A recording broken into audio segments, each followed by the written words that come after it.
Now, for some, experimental music is the butt of the joke.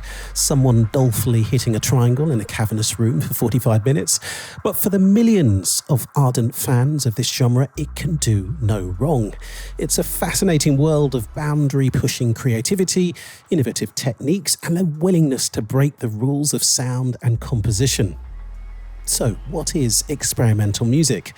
Well, this is such a fascinating episode. It's definitely a genre that I can't quite put my finger on in any definitive way, but I'm ready to have my ideas of what music can be supremely challenged. This is Start Here, the podcast from the Associated Board of the Royal Schools of Music with me, Alexis Ffrench, that really is about getting under the skin of a genre. I'm a classical pianist, composer and producer. I can talk endlessly about those worlds, but what about the worlds of heavy metal, disco, Latin? Join me as I explore all of these genres on this series of Start Here with their biggest advocates. I wonder if a lot of what's considered experimental is more about a unifying attitude than anything else, the willingness to question, innovate, and explore the unknown in sound. Well, my expert guest to help guide me this episode is none other than Elizabeth Alker, author of Everything We Do Is Music, a new book exploring ways in which pop and rock have been transformed by the pioneering visionaries of experimental and classical music. Welcome along, Elizabeth. How are you? Thank you for having me. I'm very well, thank you. Such a pleasure to be in your company. I absolutely love your book, I have to say. Thank you. I was very good. I had your playlist there because you've got this playlist sort of guide all the way through the book. And I loaded that up on my DSP, read my way through, and I found myself tittering with laughter, fascinated and just enthralled by the whole read. So really looking forward to this conversation. And you present a brilliant show on BBC Radio 3, Unclassified. I do, yes. Which explores all the music that doesn't neatly fit into classical boxes, so we say. Yeah. Pushing the boundaries of the genres. Can you give us your best elevator pitch for experimental music? What is it and why should we be interested in it? Yeah, well, like you say, it's really difficult to put your finger on it. I mean, if you can put your finger on it, it's probably not experimental enough. I think that's the point. But like you were saying there, the experimenters, these are the people in art, in music, who are pushing us to the fringes of what's possible, who are doing things that have never been heard before, who are creating sounds that we don't recognize that, didn't exist before they came across them. And people who do that, they are dragging culture forward. I could give you a really good example, which is two electronic music pioneers working in the post-war period in the sort of 1940s and 50s, developing a kind of music called musique concrète, which I'm sure you know, Alexis. And they were working with the tape machine, which was a new invention. It had seen this kind of radical acceleration in its development during the war. And they were recording sounds, so everyday sounds that we recognize, and then taking them out of their context and kind of making these collages, so putting sounds that didn't belong together next to each other. I think what really fascinates me is when experimental sound or experimental music, as we might, understand it or call it, when those ideas are then taken and kind of put into something that we do recognize. And a really good example of that was the Beatles, who used musique concrète techniques.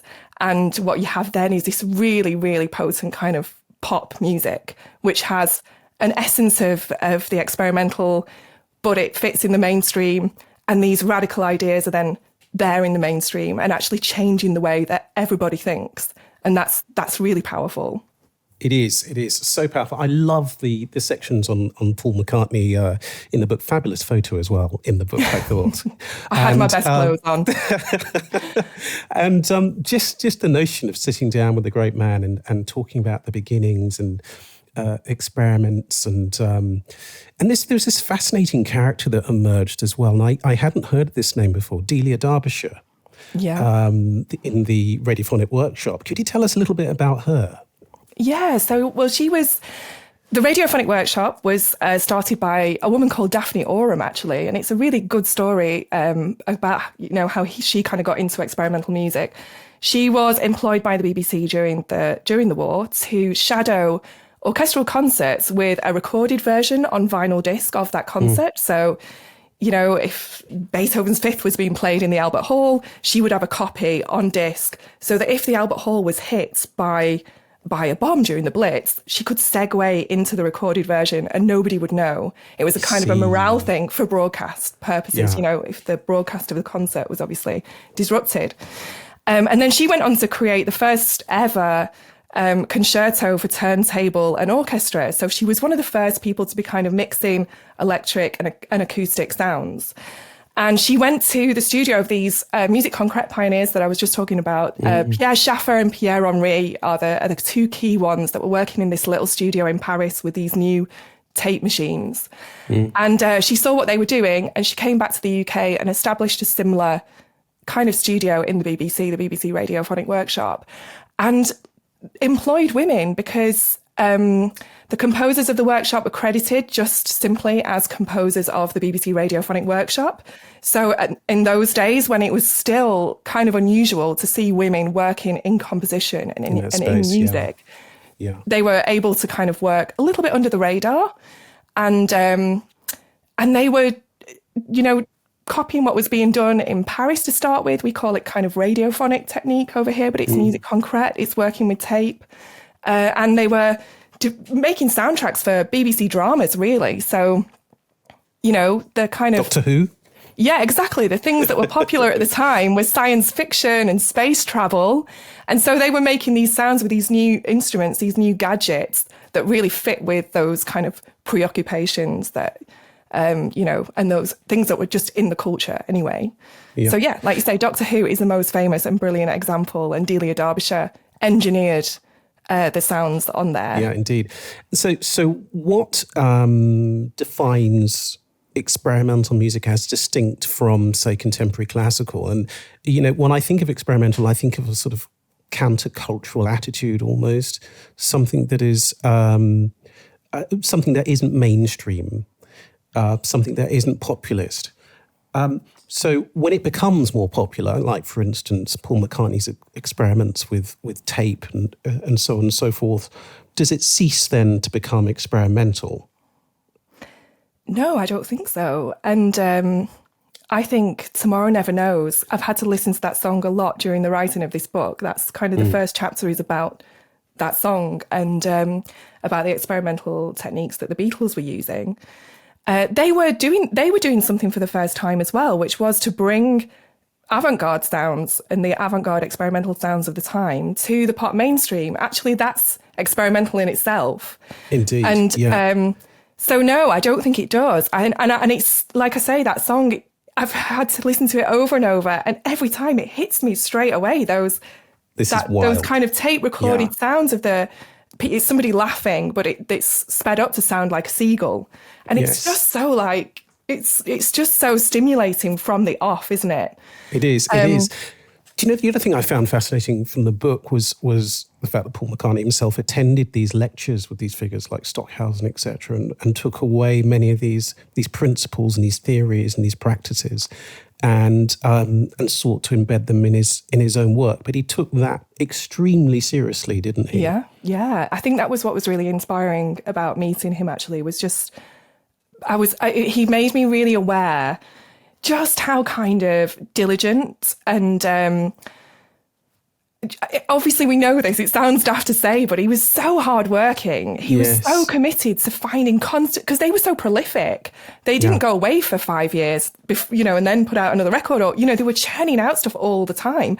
And he was aware that they had to stay on top to, be the best, which they are.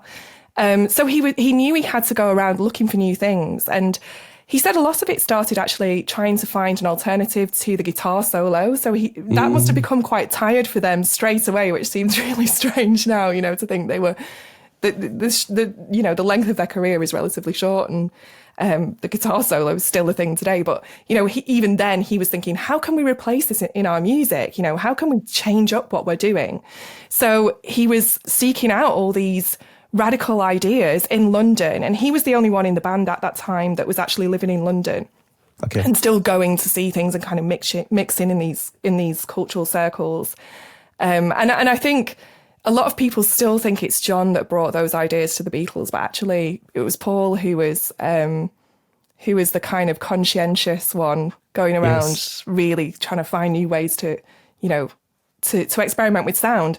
And then John would take those and then run with them to the extreme. Yes, indeed. It was a lovely line in the book, I think, is when he was just basically asking Linda, is this okay? And her line was, it's allowed, I think. Yeah. And that then gave him license, the freedom to really explore and push the boundaries. Paul McCartney, he doesn't have a traditional musical education. He doesn't have a classical education, but he didn't feel held back by that. And I think that's so important in kind of understanding his story and what he did with the Beatles, that he just felt the freedom to go around and he didn't, he thought he deserved to be there. I mean, he's Paul McCartney, but still, I think the classical world can sometimes seem a little bit hostile to people who don't have the right training. But, he didn't allow himself to be held back by it. But almost freeing in a way, not being constrained by the, so we say, the fundamentals, the received anatomy of music and harmony and rhythm and melody and all that sort of stuff, and looking at music in a slightly different way, in the same way that Brian Eno has done to a certain extent. But one can certainly hear that in the Beatles' music. What's your own personal relationship with experimental music, Elizabeth? I was reading about your formative years, but perhaps you could bring us up to speed with them now. Yeah, well, I think my parents are both music teachers and they're both classically trained pianists. So we were brought up with lots of classical music playing in the house. And my dad liked all kinds of kind of contemporary music, but he liked Brian Eno, he liked ambient music, and then he likes folk music and pop music and rock and roll. So to me, I'd never thought so much about the differences between all these different genres or labels or whatever.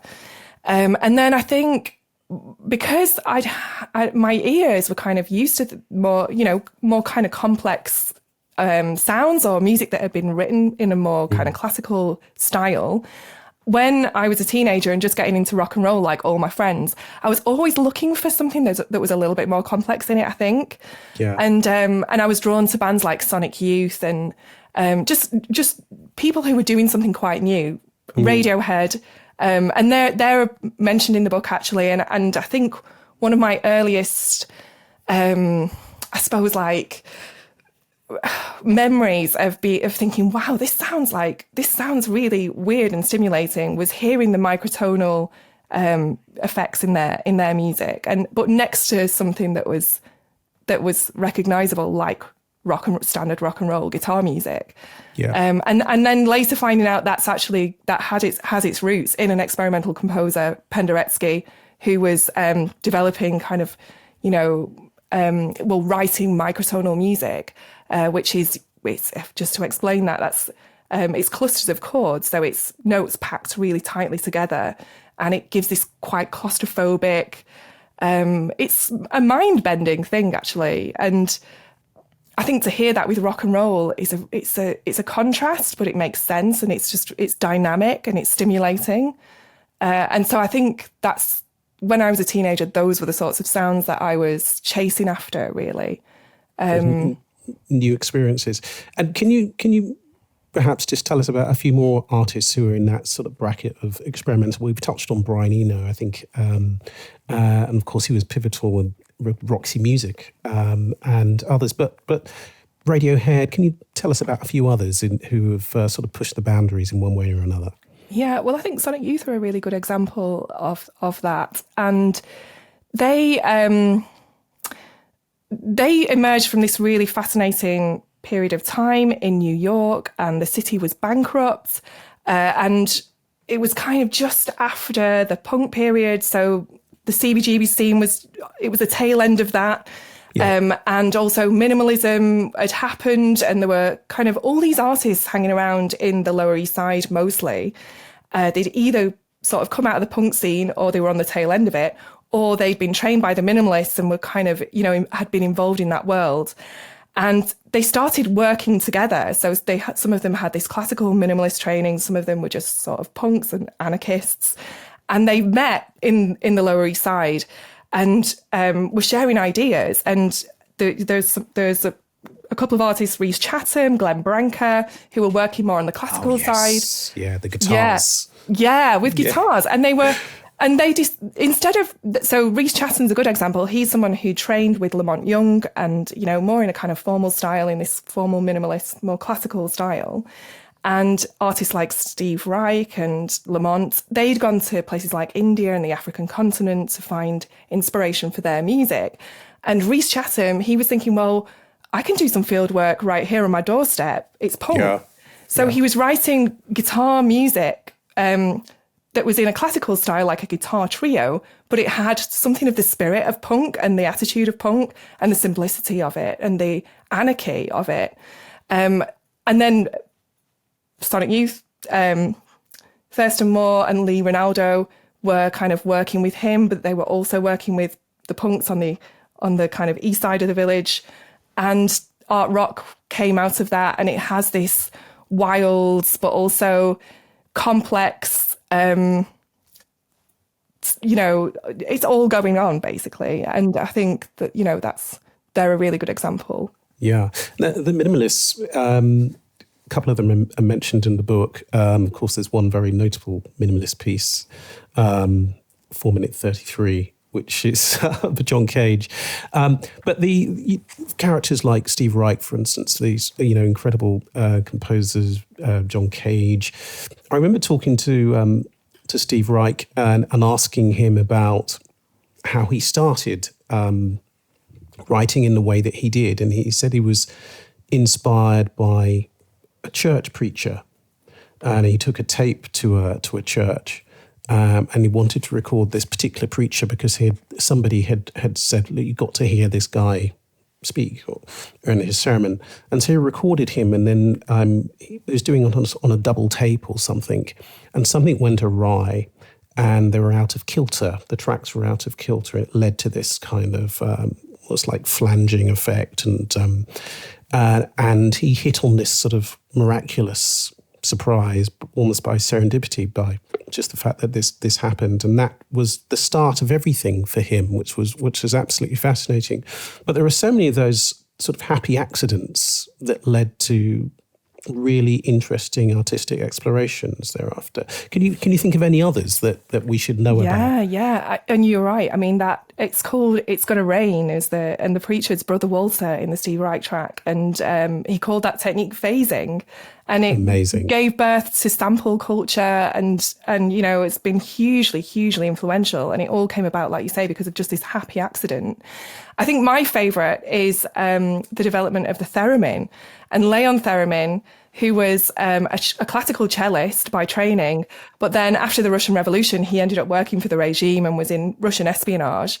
Yes. And he was working with electromagnetic fields to develop listening devices. And he actually developed a really it's a famous listening device that was planted in the American embassy in Russia. It's called the Thing. So, they were listening into conversations. But whilst he was working with these electromagnetic fields, there was a howl round, basically, like feedback, and he had it was an antennae. There were oscillators. It was all this kind of rudimentary electronic music technology that we know now, but in those days he was using it for espionage.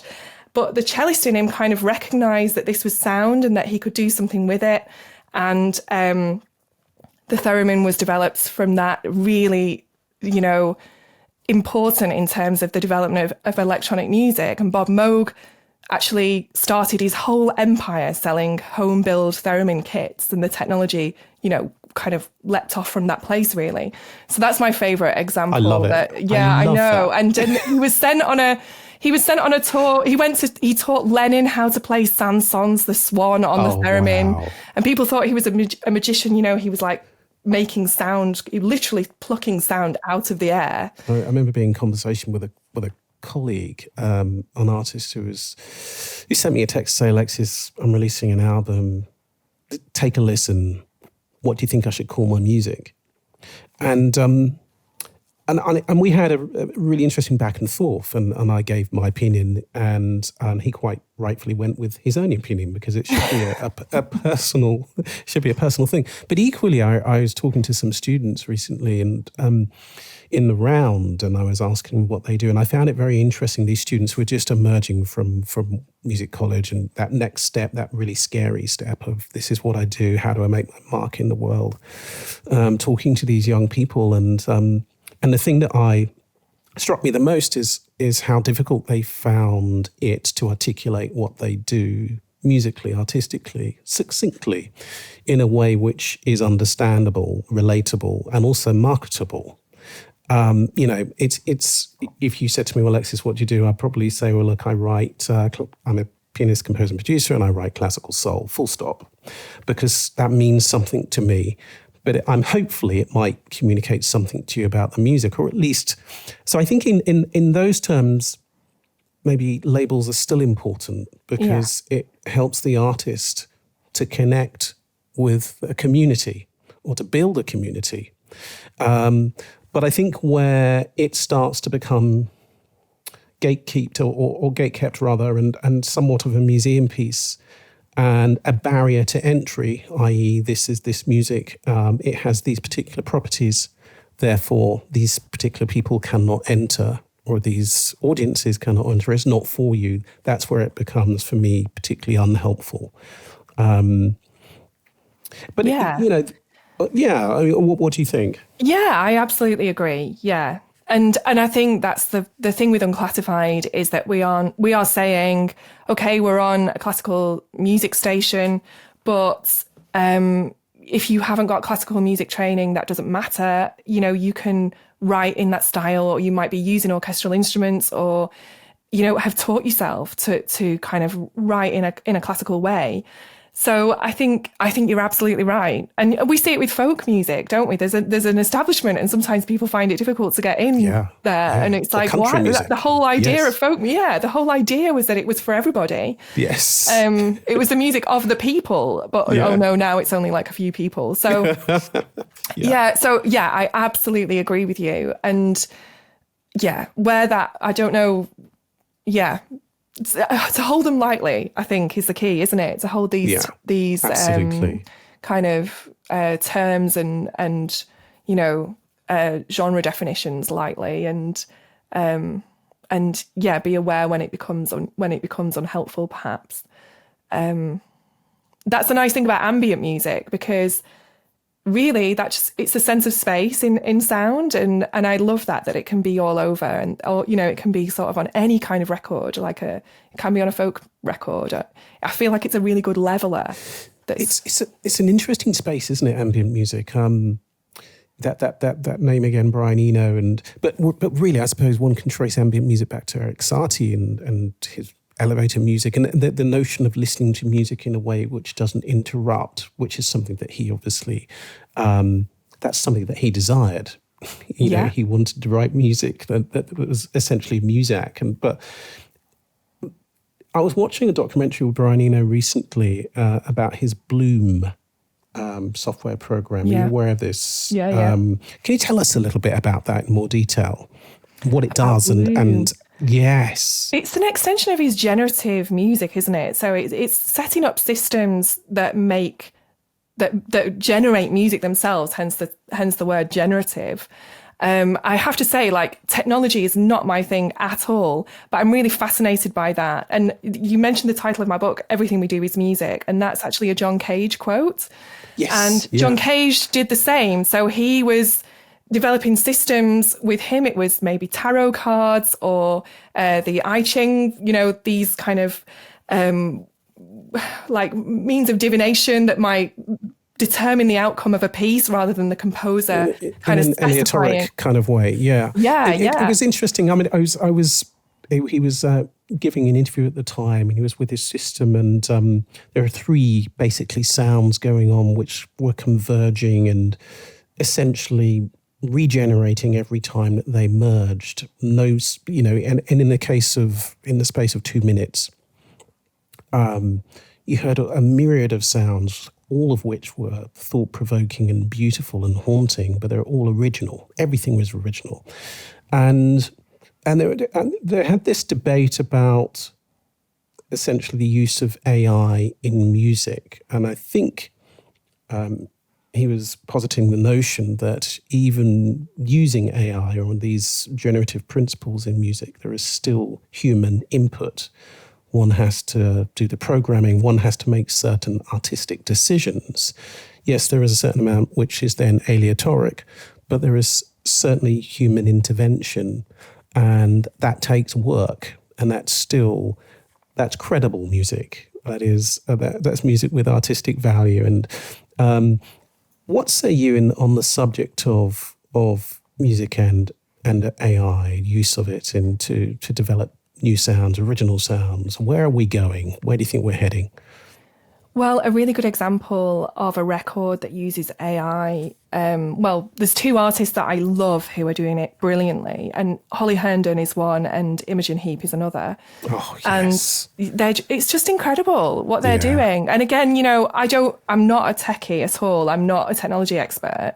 When I was researching the chapter on the Moog synthesizer for the book, I had to have a conversation with the head of engineering at the Moog factory, and he actually put his head in his hands at one point because I was trying to get to the bottom of just basic circuitry. So that's my disclaimer. Technology is not my thing, but I love the ideas behind them and behind these, the way these people are working. So for John Cage, for instance, it was just that he just had this kind of epiphany, and it was a personal thing. He'd gone through a period of a lot of personal trauma, and he wanted to take himself out of his music. And that's why he developed these kind of systems that might operate slightly on their own, but like you say, with some intervention, he'd set them up to work. And then Eno was influenced by that to, he had tape loops running, didn't he, for meters and meters just around these different tape machines, and there would be glitches a little bit, Steve, in the way that Steve Wright was working with them, so there was this sort of atomic level change, but it was static at the same time, but there was but things were changing. So it's like a live experience, but also the senses that things are standing still as well. So I'm fascinated by the kind of concepts behind them. That's why I think the most interesting, dynamic, intelligent artists will work with these technologies in the best way. People like Holly Herndon and Imogen Heap. And I was listening to Holly Herndon's 2019 album. She birthed this AI baby. That's how, and it created this record. That's how she described it. And again, it just still sounds so contemporary 6 years later. It's so ethereal. It's so strange. It's so otherworldly. And so it doesn't, there's loads of things to worry about with AI, but I think that the good things will come out of it when it's in the right hands. Yeah. How important is a live experience in experimental music? You curate this, you've created this fantastic live show at South Bank, and how important do you think is it to be there in the room where it happens, so to speak? Yeah, I think so. The Unclassified Live is it's kind of the Radio 3 show, but on stage, like you say, at the South Bank, and we team up artists that we play on the show with the orchestra. So there are orchestral arrangements of their music, but we actually really work quite hard. So the artist gets to work with the arranger. So they, so we hearing these electronic sounds kind of in played by acoustic instruments, I guess, often. And it comes together quite quickly. So it's always an experience because no one ever, including the artist, really knows how it's going to be on the night. And sometimes until rehearsals on the day or rehearsals? Yeah, rehearsals on the day. Oh, and wow. I've seen pieces just turn around from the rehearsal to the actual performance. Yes. Because it's so, it's these collaborations are so unique, and they're total one-offs as well. Yeah. But I've heard like sliding electronics and electronic drones, but played on the strings. Yes. And it's just another way of experiencing sounds that these artists are making electronically. But you realise that actually the idea is there, so the effect is as stimulating. It's just slightly different. Who are some of the exciting artists around today who are pushing boundaries in new music? Who are you particularly enjoying at the moment? There's a composer called Ed Finnis, whose music I love. And he is a classically trained composer. He's been commissioned by the Proms, and he's actually really versatile in the way that he works. He can write for chamber or orchestras and solo performers in a classical style. But he loves noise music and noise rock, and somehow there is like a feeling of that in his sound.